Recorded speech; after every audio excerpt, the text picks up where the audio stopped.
everyone. Today we'll be going over the linearity of expectation. And so the first thing we should do is we should remind ourselves, what does it mean to be linear?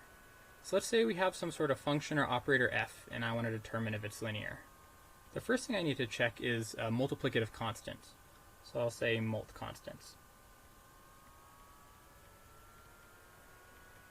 In other words, is f of ax equal to a times f of x.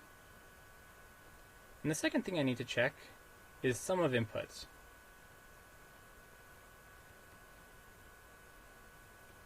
So is f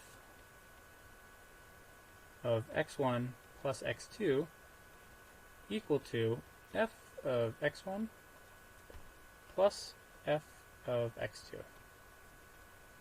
And if both of these requirements are satisfied, we know we have a linear operator or function. And it turns out that expectation is linear. So let's take a look at an example problem. Let's say I have some sort of random variable x, and I want to find this expectation. I'm going to multiply x by some sort of constant a, and then I'm going to add in an additional constant b.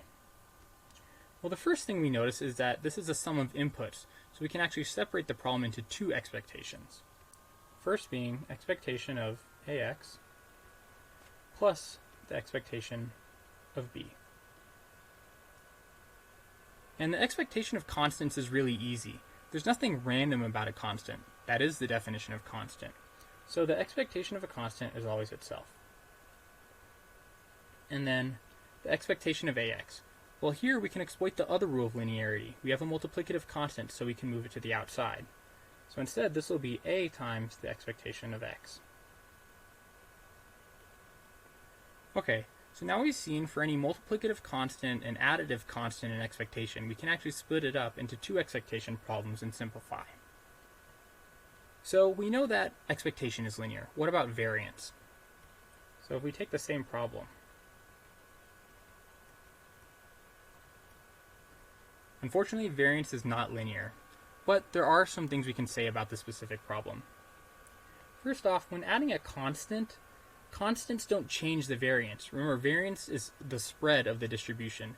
Adding a value will only shift the distribution left or right if you're looking on the number line.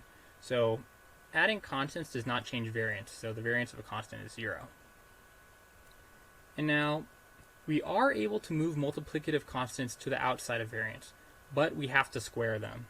So what we can say about this problem is that the variance of ax plus b is equal to a squared times the variance of x. So not as easy as expectation. Having linear operators and functions is very easy. That's the whole purpose of having linear time invariant systems and the study of it. It makes things easy. Unfortunately, variance isn't as easy, but we can say at least something about it. So I hope this video helped.